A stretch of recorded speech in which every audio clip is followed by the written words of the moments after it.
Hello there, and welcome back to the booth here at Pro Tour Amonkhet. Marshall Sutcliffe with Ian Duke, and this is where it all begins. Our journey for Pro Tour Amonkhet begins, of course, with Booster Draft here in round number 1. If you were with us live, you got a chance to watch Martin Jůza draft a pretty cool blue-red deck, and he is going to be paired up in this first one against Sebastian Pozzo from Argentina. The players are ready. Let's head down. It's time for round 1 here from Pro Tour Amonkhet.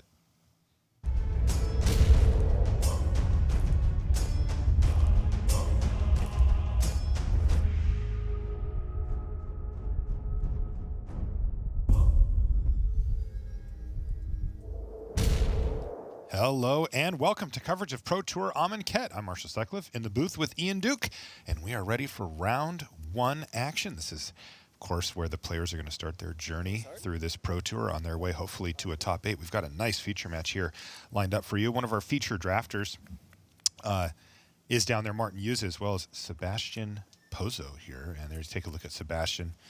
You can see he's part of the Dex army. And again, Martin Jůza on the other side of the table. We actually got a chance to watch him draft this deck, Ian, and he's got a really solid-looking blue-red deck here. Yeah, his draft was pretty cool. He correctly realized that red was being cut to his right, needed to find a second color. Blue was open for him, so he moved into that. And he put together, I think, what is an exemplary version of the blue-red spells deck. I think you were talking to him earlier, and he described it as almost like a pre-constructed deck, right? Yeah. The sense that he got kind of everything he needed. Right. He said it really did show off a lot of the things that this type of deck wants to do. And with that in mind, what does this deck want to do? Well, he definitely benefits from getting instants and sorceries into his graveyard. So in that sense, he wants to play a little bit of a slower game plan, give his deck some time to develop, get mana on the board, get access to some of his more powerful spells. And then his real payoffs for all those spells are cards like Enigmadrake, the star 4 flyer, where star is the number of instants and sorceries in your graveyard. Yeah, he picked up 2 of those. And also a Warfire Javelineer, 2/3 creature for 4 mana that enters the battlefield and deals damage to a creature equal to the number of instants and sorceries in his graveyard. So what's really interesting about that is he's actually playing some lower power level instants and sorceries just to kind of cycle them and get them in his graveyard. He's got 2 copies of Compelling Argument, this kind of silly mill spell, right, that cycles for a single blue mana. So yeah, just to help power that through. Now, what about from Sebastian's perspective?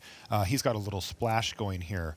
It looks like, though, he is primarily blue and white. What would you expect as far as big picture game plan from him? Sebastian's deck is a little less focused than Jůza's in that he's kind of got, a mixture of early creatures. He wants to get on the board and get some board presence going, but he doesn't have as solid of a late game plan. I see Sebastian's plan more revolving around taking control of the board early and then using things like Cartouche of Knowledge to kind of chip in for some extra damage. He's got a fair number of embalmed creatures in his deck also, which can give him a little bit of a late game. So he's kind of more of like a attrition deck that's chipping away over time. Okay, well, we'll see how that goes for him, as Martin can kind of change gears when he needs to, thanks to the cycling. Though Sebastian off to a reasonable start here. He's got a True Heart Duelist. You can see on the battlefield there all the way back on turn 2. Martin's side of the table, though, a nice defensive creature with that Seeker of Insight. This is a card that, you and I had noticed Martin shaking his head a little, in the draft portion and kind of looking like, didn't look super happy, even though we both thought, this deck turned out pretty good.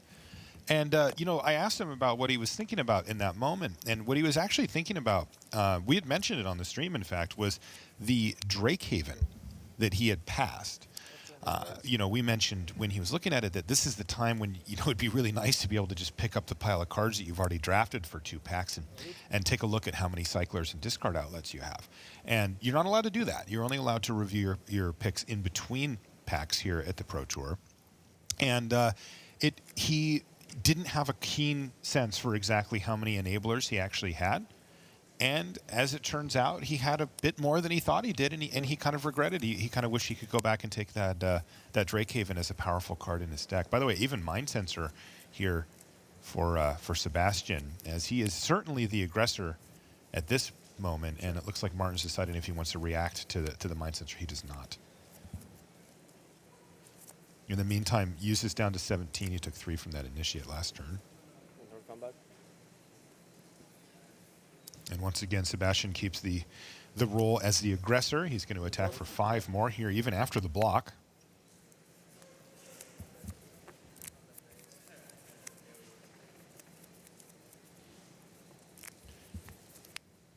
So this game is actually developing fairly slowly compared to some of the starts that we've seen in this format so far. It's been called a fairly aggressive format by most of the pros here this weekend. And Sebastian, adding more to the board here, but Martin, progressing toward his end game plan here. He rips off a pull from tomorrow here, getting a little bit more card advantage, setting up for a powerful next turn here. And he needs one. yeah, he definitely does. I'd love to see something like a Warfire Javelinier come out here for Martin Jůza to kind of restabilize the board a little bit. Yeah, I think that a powerful effect like that would help him a lot. Another option that he has is to just play 2 spells next turn. Maybe land and two 3-drops, something like that could go a long way. Because when you look at Sebastian's board, it's impressive. He's got 5 creatures all attacking for at least 2 damage. But when you look at it, they're not amazing creatures. They're 2/2, 2/2, 3/2 with vigilance, another 2/2, 2/1 with flying, 2/4. These are not the type of cards that are hard to stop. Most of them not having much evasion outside of that mind sensor. So Martin really does have an opportunity here to stabilize. But if he doesn't, this game could end pretty quickly because he is already down to 12. That's true, and you kind of touched on a key point there, Marshall, which is that even though Sebastian has a lot more cards on the battlefield right now, his creatures aren't really that powerful. He's just kind of got a bunch of 2/2s there, and so while Martin looks way behind here, he's definitely not out of this game yet. And taking a look at his hand there on the right, he's got a Magma Spray in hand. He's got that Warfire Javelinier, so he could actually take out 2 creatures this turn and present an additional 2/3 blocker on the battlefield, which could really turn things around. But we'll see what he decides to do here. Yeah, he's going to main phase fire off the Magma Spray on Unwavering Initiate because he doesn't want to have a card foil that plan for him. Jeru's Resolve comes to mind as a possibility. And wow, you asked for it and you got it here, Ian. Look at this. The Warfire Javelinier coming down and throwing a spike at that bird. Next thing you know, Martin stabilized this board quite cleanly, thank you very much. He's also put a pretty big dent in the longer-term game plan from Sebastian. He's got a Top Crop Elite in his hand that he declined to play last turn in favor of using up all of his mana by casting Those Who Serve, in addition to a True Heart Duelist, rather than playing just the 4 mana for the Elite. And the Elite is a type of card that can put him over the top, but with being down 2 creatures, it certainly makes it worse. And wow, what a stabilizing moment there, Marshall. Sebastian just passing the turn back with no attacks. Yeah. So really, that kind of marks the point in this game where Martin is starting to feel a lot better about his position. Watch this. I think he's going to cycle a Deemworthy here to take out that Top Crop Elite. Yeah, he does. Now, again, Jeru's Resolve was a card that Martin would have to consider there, but Sebastian does not have one, and things are really rolling for Martin now, who has a significant edge on cards in hand and has this board stabilized in a reasonable way. You can also see in Martin's hand he's left up a copy of Cancel with enough mana to cast it there. So he's in a decent spot where he's actually stabilized the board and has an answer for whatever Sebastian might pull off the top of his library. Yeah, a player like Martin, he's got a reputation for being a careful player. He's hyper aware of all the different possibilities in a set. And a card like Cancel goes a long way to helping him advance his game plan, knowing that he has that insurance policy of anything really bad happening, he can just cancel it. That's right. Martin's definitely in the camp of play around everything you can. Right. I've heard that be attributed to him in the past here. Absolutely. And, it served him really well. He is a conservative player in that way, though, of course, like all great players, he knows when it's time to break that convention. So now that Martin's kind of stabilized the board here, he's looking forward to his next phase of the game, which is going to be, how do I win? How do I close this out? And we actually saw Martin during the draft. He was able to pick up a couple copies of Aven Initiates that were going around the table late. And that's kind of the perfect card in this scenario where you've managed to stabilize the ground a little bit, you're ahead on cards, and you just need kind of something solid to just start pecking away for 3 points of damage a turn. So I think pretty soon here we're going to start to see Martin getting Aven Initiate on the board and then just continue to protect it with Cancel. Would not be shocked to see that at all. In the meantime, he settles for a Vizier of Tumbling Sands. Just another blocker on the ground at this point. Ooh, we see what that splash was for from Sebastian, though. We noticed that he drew that forest a couple turns ago, and it's like, well, what is that all about? It was for Nissa, Steward of Elements, but That one certainly earns a cancel. deemed cancel worthy there. Wow. Crazy. And that was from that wild pack that we saw in pack 1, right? It had Trial of Zeal, Magma Spray, Nissa, and Invocation Maelstrom Pulse. Yes. So if you didn't get a chance to see that floating around in the draft, Decimator go back Beetle. and check that out. Yeah, it was one of the craziest. You also may have noted there that Sebastian did not tap out fully for his Nissa, which makes you think, well, what's going on there? Because the more mana you pump in, the better she gets. But he was playing around Sensor in case that was the case.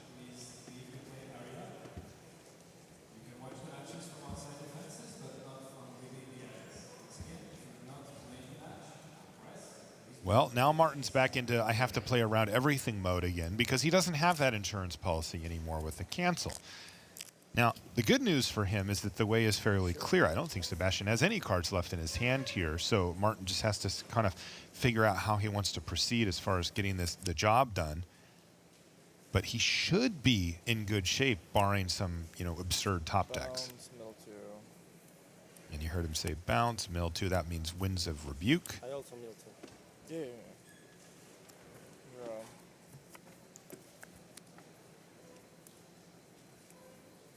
And Martin is really using the Seeker of Insight effectively here. He's got to loot, as we call it, 3 separate times now. Yeah, that's one of the cards that goes up a lot in value when you're specifically playing the blue and red combination. For sure. You can enable it more often, and it pays you off for doing it because having cards in your yard is better. Compelling Argument is going to get cycled here.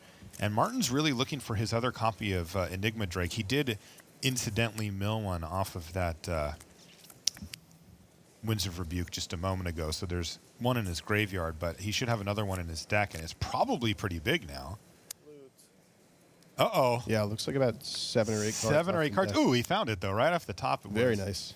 That card. And I believe he may have Insult to Injury as well, though it could also be a commit to memory, which he's got. But if it is Insult to Injury, and we can take a look here as well, it is an Insult to Injury. If that's what he's got going on, well, he could just end this game in a turn or two.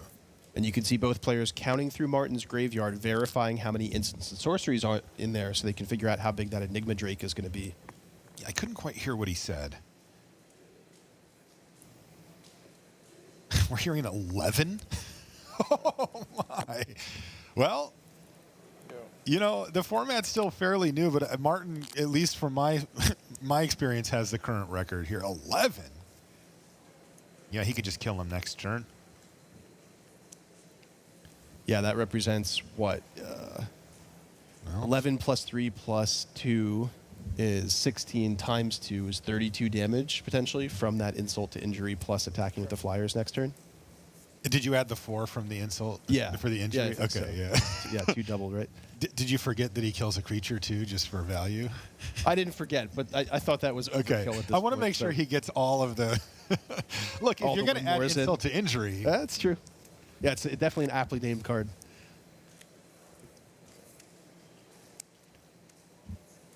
Yeah, things looking really good for Martin Jůza. I don't want to slow roll. I just don't want to mess up.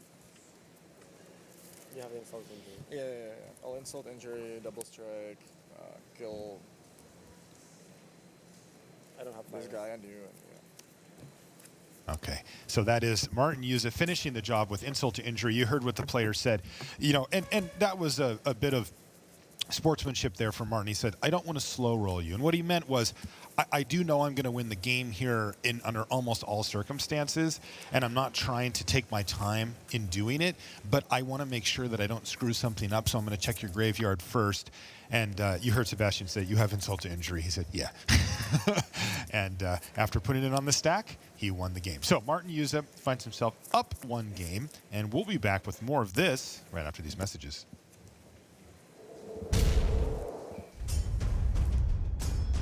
Check out Amonkhet Booster Draft Leagues on Magic Online. Draft anytime, play anytime. Available now. For more info, visit mtgo.com. Up your game with Ultra Pro Magic the Gathering accessories. Find the best Magic art on card sleeves, deck boxes, playmats, and more. Visit ultrapro.com to learn more and find a retailer near you. So we should have the...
And welcome back to the feature match area here in Nashville. We're here for Pro Tour Amonkhet. I'm Marshall Sutcliffe in the booth with Ian Duke.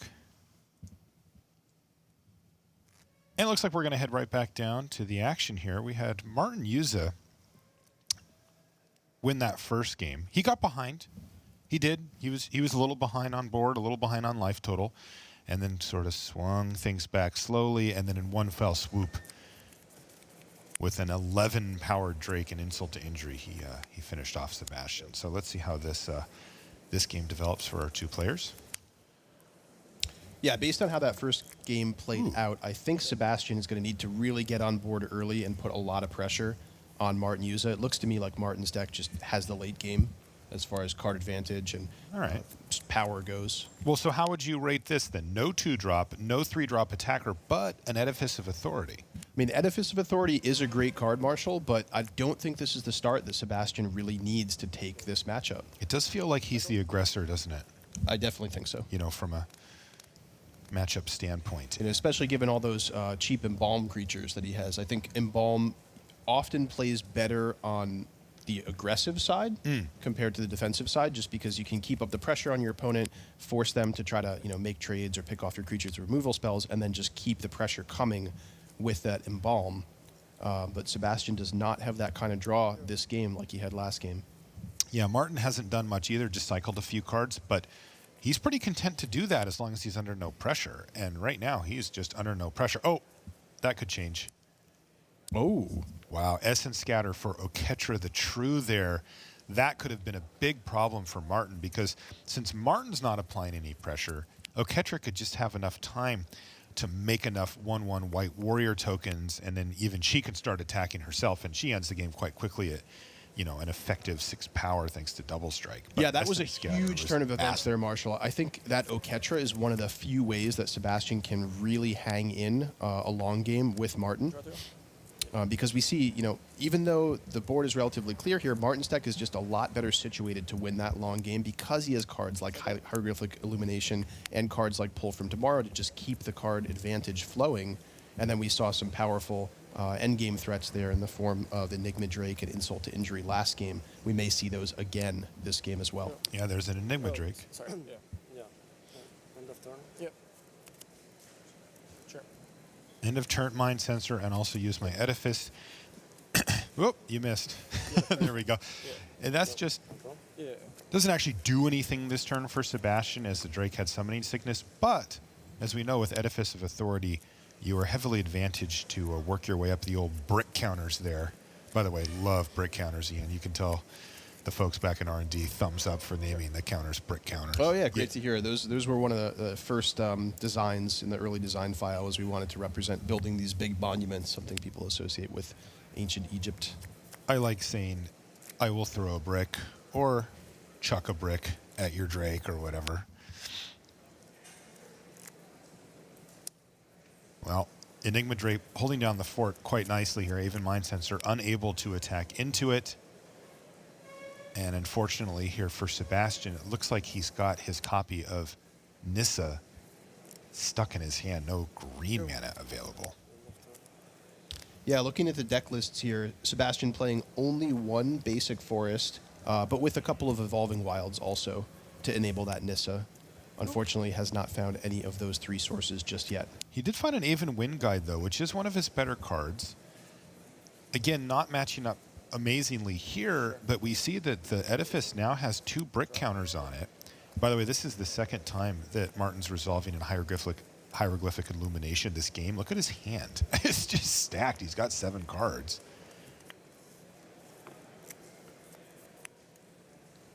But once that Edifice of Authority reaches 3 brick counters, the floodgates could open. I mean, Martin has really not developed much of a board. He's really focused all of these turns on developing his hand and subsequently graveyard.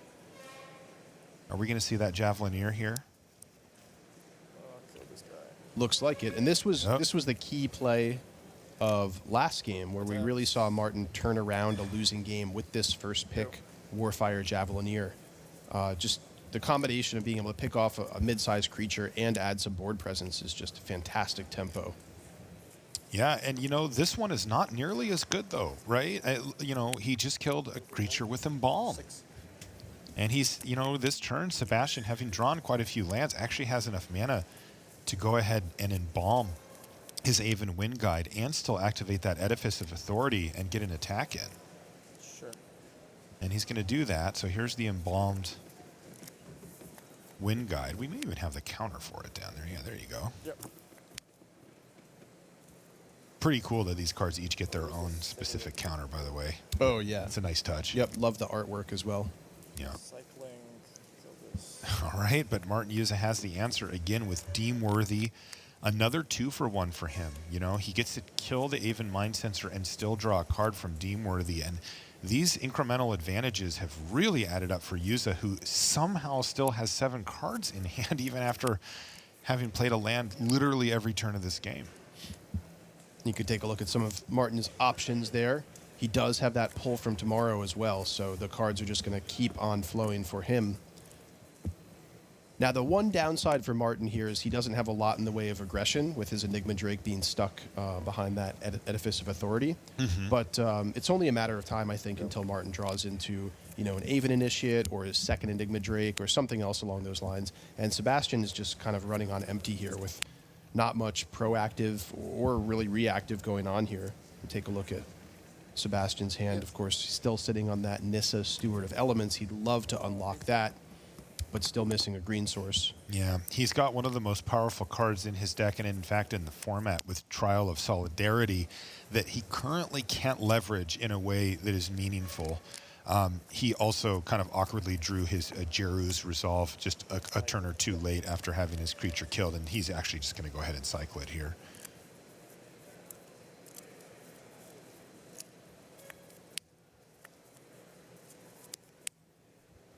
Okay. Yep. Even initiate now for Sebastian. Martin says, yep, you got it.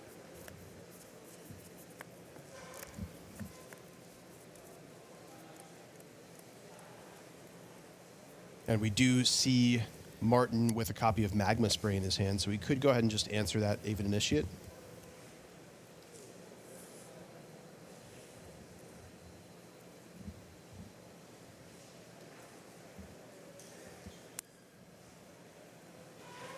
Looks like maybe setting up for a big pull from tomorrow instead.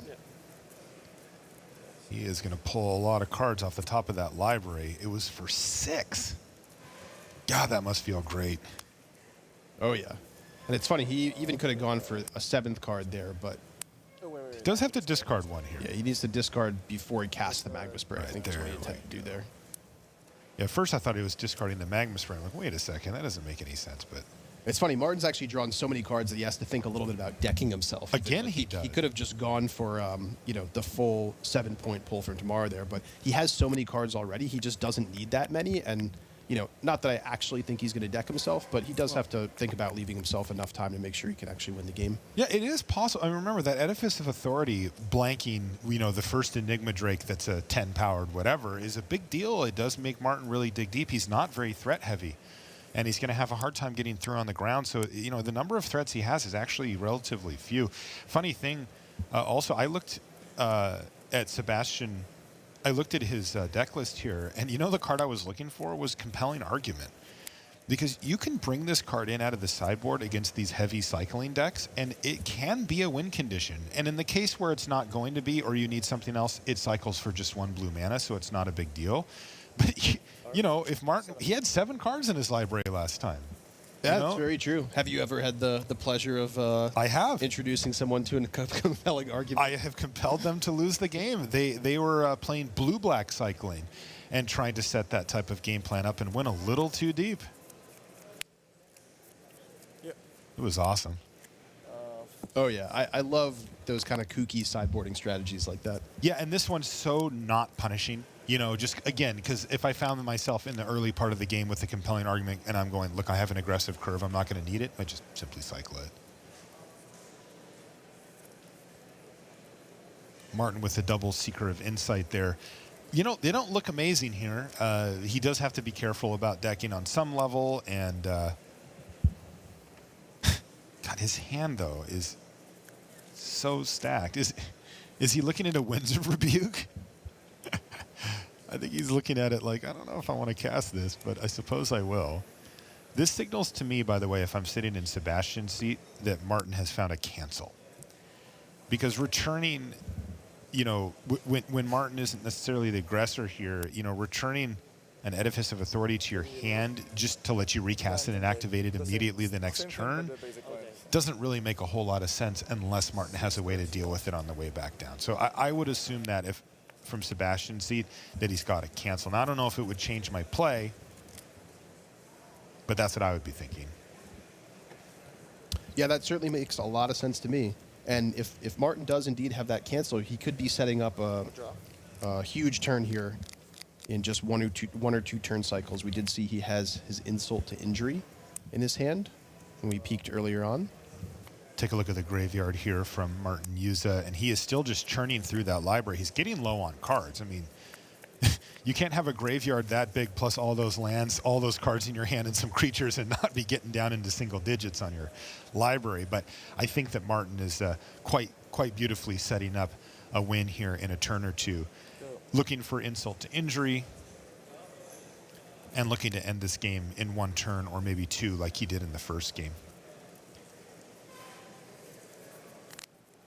Sebastian still holding on to that Nissa, the uncastable Nissa. He's got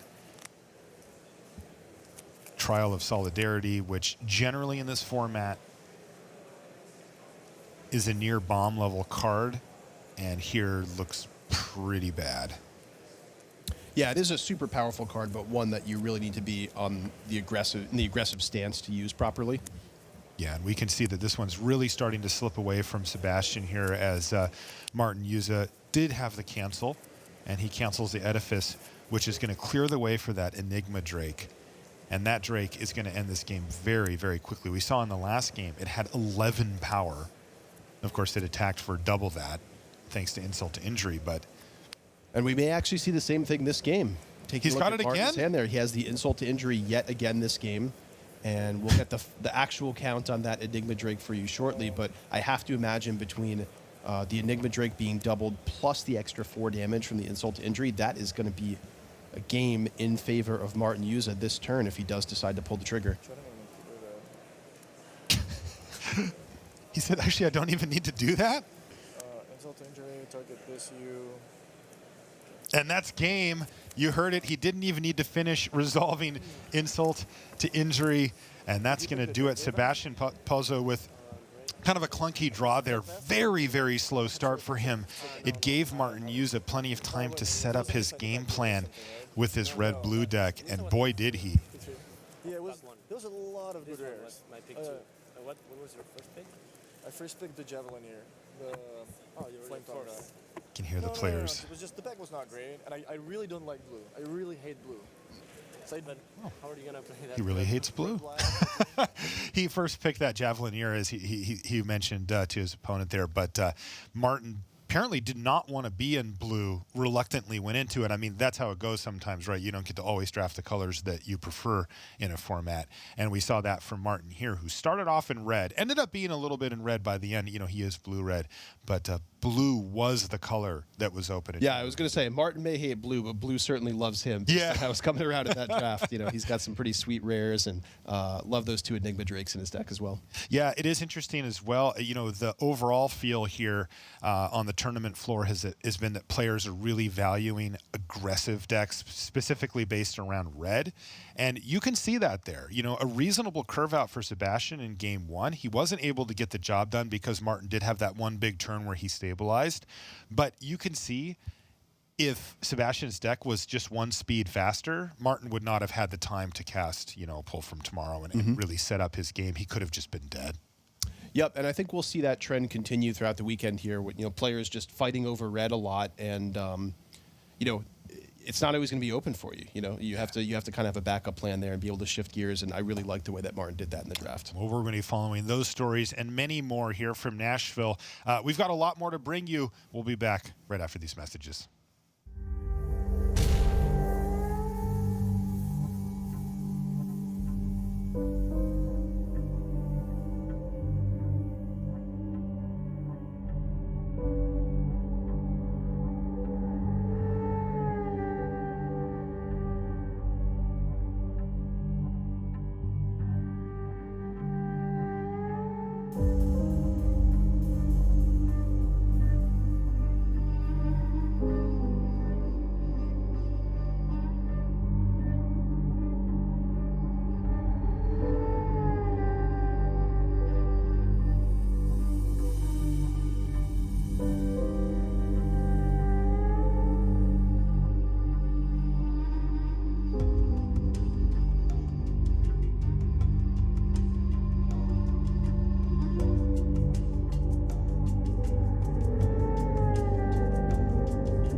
Hello everyone, welcome back to the News Desk. Rich Hagan here with you at the end of round one.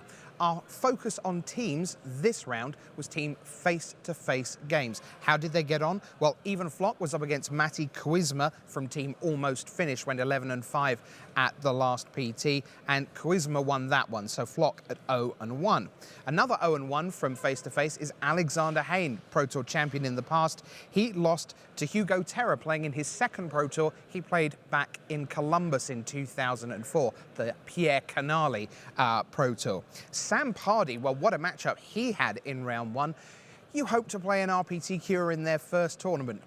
Not happening. Sam Pardy faced John Finkel, the greatest of all time.